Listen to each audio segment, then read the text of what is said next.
భారతీయ ఆర్ష సంస్కృతిలో దత్త పరంపరకు ఎంతో ప్రాముఖ్యం ఉంది. దత్తాత్రేయ స్వామిని ఆది గురువుగా, పరమగురువుగా వ్యవహరిస్తారు. ఆ దత్తాత్రేయ స్వామి అవతార పరంపరలో దత్తాంశ సంభూతులుగా ఎందరో ఆవిష్కృతమయ్యారు.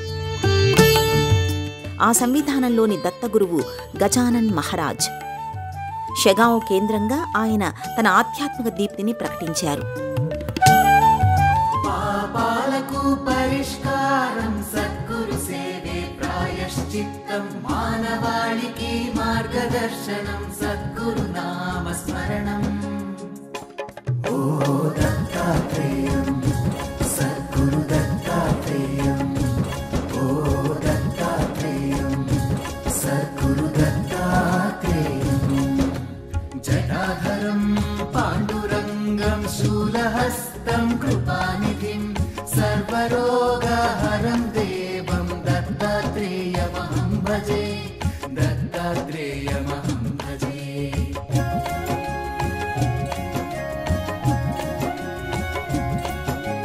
జగదుత్పత్తి కర్త్రే చ శ్రీపాద శ్రీవల్లభ చరితామృతంలో ప్రస్తావితమైనట్లుగా ఆయన పరిపూర్ణ ఆధ్యాత్మిక మూర్తి. 41వ అధ్యాయంలో శ్రీపాద శ్రీవల్లభ ఇద్దరు సోదరులలో ఒకరు, మొదటి దత్త అవతారం 17వ శతాబ్దంలో స్వామి రామదాసుగా పునర్జన్మ పొందారు. 19వ శతాబ్దంలో శివగాములో గజానన్ మహారాజ్ పునర్జన్మ పొందుతారని వర్ణితమయ్యింది. అక్కల్కోట్ మహారాజును ఆయన గురువుగా భావించారు. స్వామి సమర్థ్ మరాఠీలో గణపతి ఆలారే అని వ్యాఖ్యానించారు. అక్కల్కోట్ నుంచి గజానన్ మహారాజ్ నాసిక్లోని దేవ్ మమ్లత్దార్కు, తరువాత కారంజాకు తరలి వెళ్లారు. ఎక్కడికి వెళ్లినా ఆయన తన సహజ మూర్తిమత్వాన్ని విడనాడలేదు.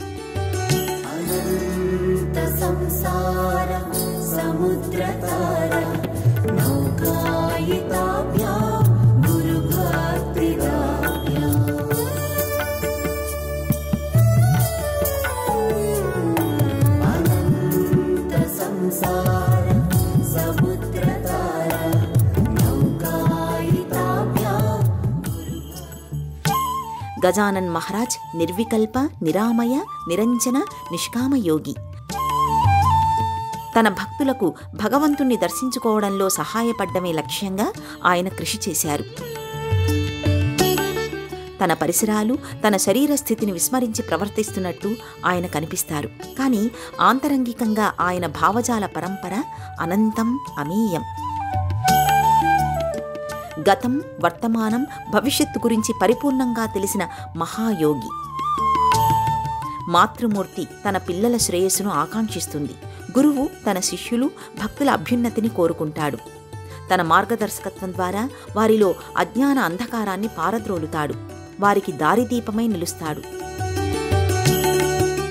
సద్గురువు అనే మాటకు అచ్చమైన ప్రతిరూపం గజానన్ మహారాజ్. గజానన్ మహారాజ్ నిష్కామయోగి అనే మాటకు అచ్చమైన ఉదాహరణ. ఆయన ఎక్కడ ఎప్పుడు జన్మించారో సరైన ఆధారాలు లేవు. 1878 సంవత్సరం ఫిబ్రవరి 23న మహారాష్ట్ర షెగాంలో మొదటిసారి కనిపించాడని చెబుతారు. బంకత్లాల్, దామోదర్ అనే వ్యక్తులు గజానన్ మహారాజ్ని తొలిసారిగా ఓ వైవిధ్యమైన సందర్భంలో కలుసుకున్నారు. ఓ శుభకార్యం జరుగుతున్న ప్రదేశంలో వెలుపల చెత్తకుండీ సమక్షంలో ఆహార పళ్లెంలో మిగిలిన పదార్థాల్ని ఆయన స్వీకరిస్తున్న తరుణంలో ఆయనను చూశారు. అద్భుతమైన వర్చస్సుతో స్ఫురద్రూపిగా గోచరమయ్యే ఓ వ్యక్తి ఇలా ఎంగిలి పదార్థాల్ని స్వీకరించడంలో ఆంతర్యం వారికి అంతుపట్టలేదు. తనలో తానే ఏదో మాట్లాడుకుంటూ, తాను ఎంగిలి పదార్థాల్ని తింటూ పక్కనే ఉన్న శునకాలకు కూడా వాటిని తినిపిస్తూ ప్రపంచం పట్టని మనిషిగా ఆయనను గుర్తించారు. గజగణ గణత్ బోటే గజానన్ కి జయహో అని ఆయన తరచూ అంటుండేవారు. అందుకే ఆయనకు గజానన్ మహారాజ్ అనే పేరు స్థిరపడింది. పైకి మతిస్థిమితం లేని వ్యక్తిగా గోచరమయ్యే గజానన్ మహారాజ్ ఎంతో లోతైన అంతర్వీక్షణ కలిగి ఉండేవారు. ఆయన అనుగ్రహం సోకితే చాలు జన్మ ధన్యమవుతుందని ప్రజలు భావించేవారు. భక్తులు ఆయనకు ఖరీదైన దుస్తులు, ఆభరణాలు, ధనం, ఆహారం అందించేవారు. అయితే వాటిని ఆయన స్వీకరించడానికి నిరాకరించేవారు. భక్తులు ఎంత కోరినా తిరస్కరించేవారు. ఇష్టమైతే కేవలం మిఠాయిలో చిన్న ముక్క తిని నీళ్లు తాగేవారు. ఆ మిఠాయి ఇచ్చినవారు అదే మహద్భాగ్యమని భావించేవారు.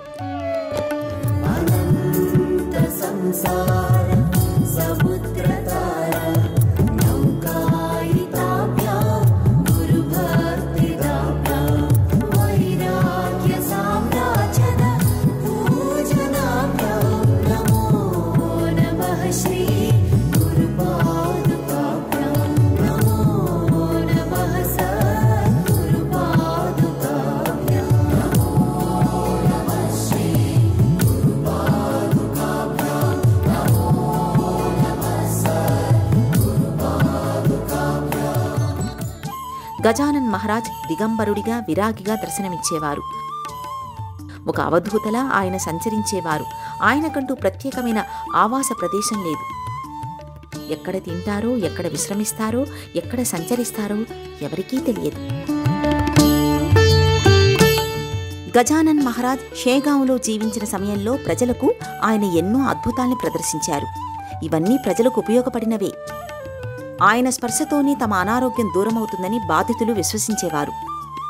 నిప్పు లేకుండా కర్రను వెలిగించడం, నీళ్ల నుంచి నిప్పును సృష్టించడం, ఎండిన బావిలో నీటిని నింపడం, చెరకును చేతితో పిండి రసం తీయడం, దీర్ఘకాలిక వ్యాధుల్ని విభూతితో నివారించడం వంటి అద్భుతాల్ని ఆయన ఆవిష్కరించారు.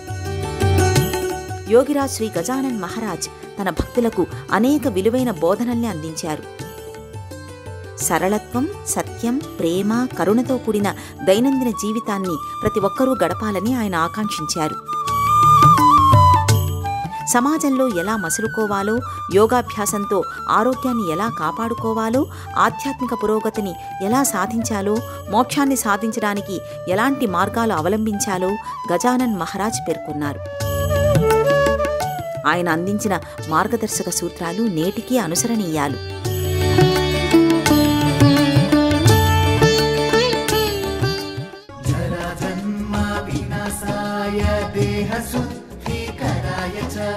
దిగంబరా దయామూర్తే దత్తాత్రేయ నమోస్తుతే, దత్తాత్రేయ నమోస్తుతే.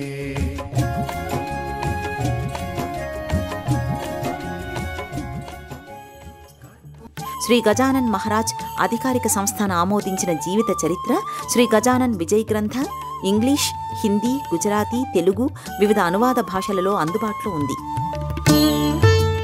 ఈ గ్రంథం భక్తి విశేషాలతో పాటు నిత్య నైమిత్తిక అంశాల్ని విశదపరుస్తుంది. ఎందరో భక్తులు ఈ గ్రంథాన్ని నిత్యం పారాయణ చేస్తుంటారు.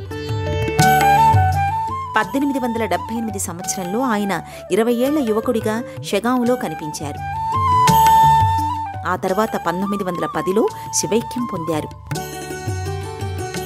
ఈ 32 సంవత్సరాల కాలంలో గజానన్ మహారాజ్ పరిపూర్ణమైన ఆధ్యాత్మిక జీవితాన్ని ఆవిష్కరించారు.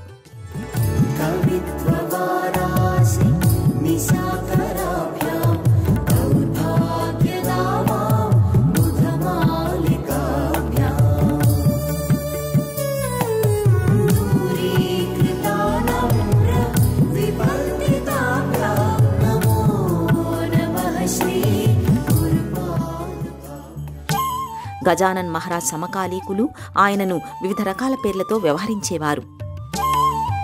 గైనే బుధ, గణపత్ బుధ, అవలియా బాబా వంటి పేర్లతో గజానన్ మహారాజుని పిలిచేవారు. గజానన్ మహారాజ్ అనే పేరును 1905లో అమరావతికి చెందిన దాదాసాహెబ్ కపర్తే సూచించారు. లోకమాన్య బాలగంగాధర్ తిలక్కి అత్యంత సన్నిహితుడైన దాదాసాహెబ్ కపర్తే గజానన్ మహారాజ్ గురించి ఆసక్తికరమైన విశేషాల్ని వెల్లడించారు. ఆయన తెలంగాణ లేదా ఆంధ్రప్రదేశ్కి చెందిన సంప్రదాయ వైదిక కుటుంబానికి చెందిన పండితుడిగా వైదిక గ్రంథాలలో అపార ప్రావీణ్యం కలిగి ఉన్న వ్యక్తి అని అభివర్ణించారు. గజానన్ మహారాజ్ తెలుగును విస్పష్టంగా మాట్లాడగలరని, ఆయన మాట్లాడే తెలుగు భాషను బట్టి ఆయన తప్పకుండా తెలుగువారే అయ్యుంటారని చాలామంది విశ్వసించేవారు. అయితే గజానన్ మహారాజ్ ఎంతో అరుదుగానే మాట్లాడేవారు. ఆయన ఎప్పుడైనా మాట్లాడితే ఆ భాష విచిత్రంగా ఉండేది. ఆ భాష ఎవరికీ అర్థమయ్యేది కాదని చాలామంది పేర్కొనేవారు. ఆ భాషలో ఆయన వ్యాఖ్యలలో ఎంతో నిగూఢమైన అర్థం ఉండేదని విశ్వసించేవారు. నరసింహజీ, వాసుదేవానంద సరస్వతి, షిరిడీ సాయిబాబా వంటి ఆధ్యాత్మికవేత్తల్ని గజానన్ మహారాజ్ తన సహోదరులుగా భావించేవారు. బాల గంగాధర్ తిలక్ గజానన్ మహారాజ్కు పరమభక్తుడు. ఆయన ఆశీర్వాదం వల్లే భగవద్గీత విశేషాల్ని సమగ్రంగా ఆవిష్కరించే శ్రీమద్ రహస్య అనే గ్రంథాన్ని రచించారు. మహారాజ్ పెంపుడు జంతువుల్ని చాలా ఇష్టపడేవారు. ఆయన పెంపుడు కుక్క పేరు మోతీరాం. మహారాజ్ ఆజ్ఞల్ని మోతీరాం పాటించడం అందరికీ ముచ్చట కొలిపేది. అలాగే బాలాపూర్ నుంచి వచ్చిన మాలక్ష్మి అనే గోవు మహారాజ్ వెన్నంటే ఉండేది.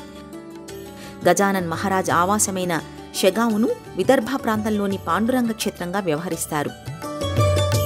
గజానన్ మహారాజ్ జీవిత చరిత్రను సంస్కృతంలో వివరించే పవిత్ర గ్రంథం శ్రీ గజానన్ విజయ్. దీనిని సంస్కృతంలో దిశగ్రంథి మహారాజ్ రచించారు. దీనిని పఠించడం ద్వారా, పారాయణం చేయడం ద్వారా భక్తులు గజానన్ మహారాజ్ ఆశీస్సుల్ని పొందగలరని నమ్మకం. గజానన్ మహారాజ్ అనుగ్రహించిన అమృత వాక్కులు సర్వదా శిరోధార్యాలు.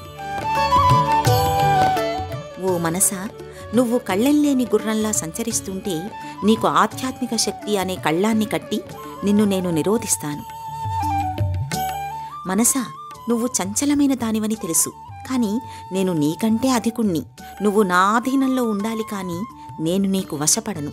ఓ మనసా, నువ్వు చంచలమైన దానివి, అనవసరంగా తుళ్ళిపడుతుంటావు. విశ్వాత్మ అయిన ఆ పరమాత్మతో నిరంతరం అనుసంధానమై ఉండు అని మనసుకు ఆయన ప్రబోధ చేస్తారు. ప్రతి వ్యక్తిలోనూ ఆత్మ ఉంటుంది. ఆ ఆత్మ నిత్య చైతన్య స్వరూపం. మనలోని ఆత్మ సృష్టికర్త అయిన జగదీశ్వరుడితో అనుసంధానం కావాలి. సర్వకాల సర్వావస్థలలో నిత్యమై సత్యమై వెలుగొందే దైవాన్ని నమ్ముకో. ఆ దైవం ఎవరైనా కావచ్చు, ఏ పేరుతోనైనా, ఏ ఆకారంలోనైనా దర్శించవచ్చు. ఆత్మ పరమాత్మతో సంలీనం కావడమే అసలైన సంయోగమని గజానన్ మహారాజ్ పేర్కొన్నారు. ఈ సృష్టికి జవం, జీవం, పోషణ, శక్తి అంతా పరమాత్మే. ఆయనను కాదని నువ్వు మనుగడ సాధించలేవు. ఆత్మవిశ్వాసం అనేది మనిషిని కార్యదక్షుడిగా చేస్తుంది. ఆ కార్యదీక్షా దక్షతలే వ్యక్తిని ఉద్ధరిస్తాయి. ప్రచారాలు, పటాటోపాలు, ఆర్భాటాలు, ఆడంబరాలు లేని సామాన్య జీవితాన్ని ఆ భగవంతుడు ఇష్టపడతాడు. భగవంతుడు తన భక్తుడి నుంచి ఆశించేది నిర్మలమైన భక్తిని మాత్రమే.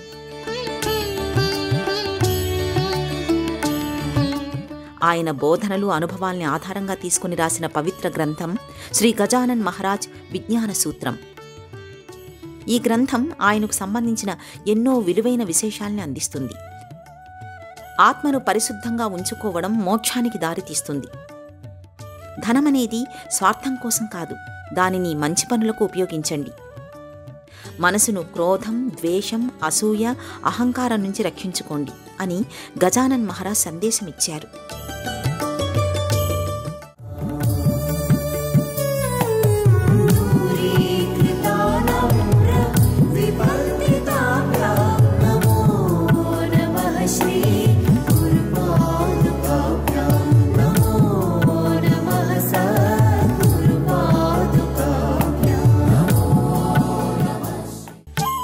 గజానన్ మహారాజ్ తన బాల్యంలో 11వ ఏటే ఇంటి నుంచి వచ్చేసి ఒంటరిగా సంచరించేవారని కొందరు పరిశోధకులు విశ్వసించేవారు. భవానీరాం, షాహుబాయి అనే దంపతులు ఆయన తల్లిదండ్రులని శేగవిచా సావ్లాదేవా అనే గ్రంథంలో సుమన్ బంధు అనే రచయిత పేర్కొన్నారు. గజానన్ మహారాజ్ పెధారే మహారాజ్ లట్కర్ వంశంలో జన్మించి గాద్య గోత్రానికి చెందిన సంప్రదాయ కుటుంబానికి చెందినవారని నాగ్పూర్కి చెందిన మరో పండితుడు పేర్కొన్నారు. మహారాష్ట్రలోని సజన్ఘడ్ అనే ప్రదేశంలో గజానన్ జన్మించారని ఊహాగానాలు ఉన్నప్పటికీ ఇతమిత్తంగా ఆయన జన్మస్థలం ఇప్పటికీ తెలియదు. 1910 సంవత్సరం సెప్టెంబర్ 8న ఆయన సమాధి అయ్యారు. గజానన్ మహారాజ్ మందిర నిర్వహణకు సంబంధించి ట్రస్ట్ను ఏర్పాటు చేశారు. షెగావ్ ప్రాంతంలో ఉన్న తీవ్రమైన నీటి ఎద్దడిని దృష్టిలో ఉంచుకొని నీటి సమస్యను పరిష్కరించడానికి గజానన్ మహారాజ్ మందిర్ ట్రస్ట్ ఆనంద్ సాగర్ని నిర్మించింది. సరస్సుతో పాటు సరస్సు పరిసర ప్రాంతంలో పచ్చదనం పరిమళించే ఉద్యానవనాన్ని ఏర్పాటు చేశారు.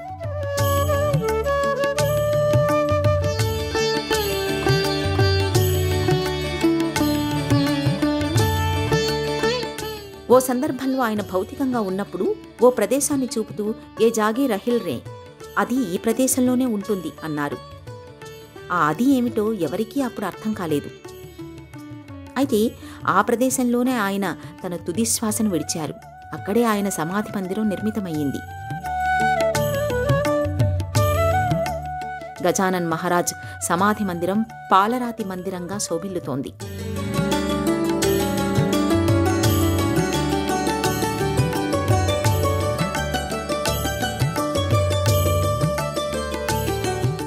భక్తులకు ముఖదర్శనం కోసం మహారాజ్ విగ్రహాన్ని ఏర్పాటు చేశారు. సజీవ కళతో ధవళకాంతులతో తేజరిల్లే గజానన్ మహారాజ్ విగ్రహాన్ని దర్శించినంతనే భక్తులు అలౌకికానుభూతికి లోనవుతారు. ఈ మందిరంలో అనేక దేవతామూర్తులకు సంబంధించిన నెలవులు కూడా దర్శనీయమవుతాయి.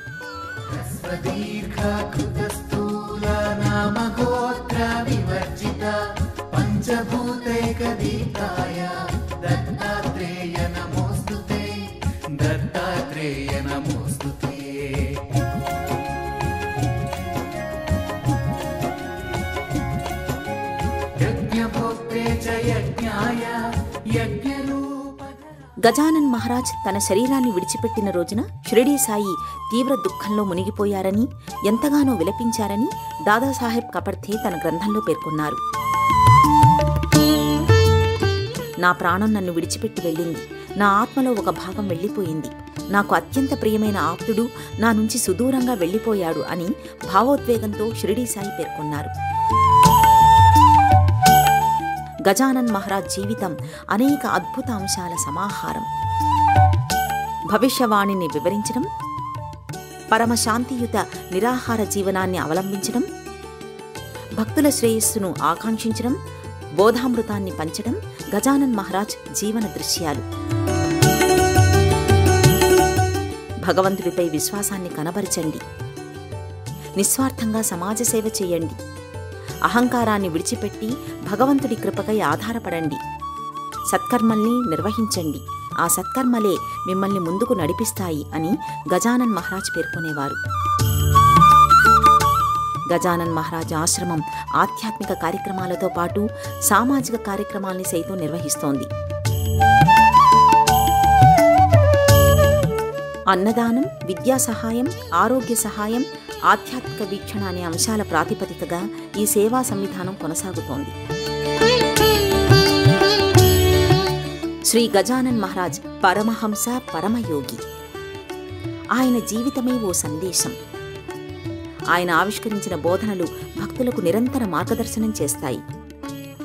భక్తి, ధర్మం, నిర్భయత్వం, సేవ అనేవి ఆయన అందించిన నిత్య జీవన సూత్రాలు. ఆయన నేరుగా గ్రంథాలు రాయకపోయినా భక్తులు, ఆయన శిష్యులు ఆయన ఉపదేశాలను శ్రీ గజానన్ విజయ పేరుతో గ్రంథంగా రూపొందించారు. గురువు లేకుండా ఆధ్యాత్మిక సాధన అసాధ్యం. మంచి గురువును పొందితే జీవితం పరిపూర్ణమవుతుంది. సద్గురువును సంపాదించడం చాలా గొప్ప పుణ్య విశేషమని గజానన్ మహారాజ్ ప్రకటించారు. శరీరం నశించేది, కానీ ఆత్మ శాశ్వతం. అందుకే మరణం అంటే మీరు భయపడనవసరం లేదు. కీర్తిశేషులుగా మిగలాలంటే మీ జీవితాల్ని సద్వినియోగం చేసుకోవాలి అని సందేశమిచ్చిన గజానన్ మహారాజ్ కీర్తిశేషుడైన అమృతమూర్తి, ఆధ్యాత్మిక స్ఫూర్తి. ఓం శ్రీ గురుభ్యో నమః.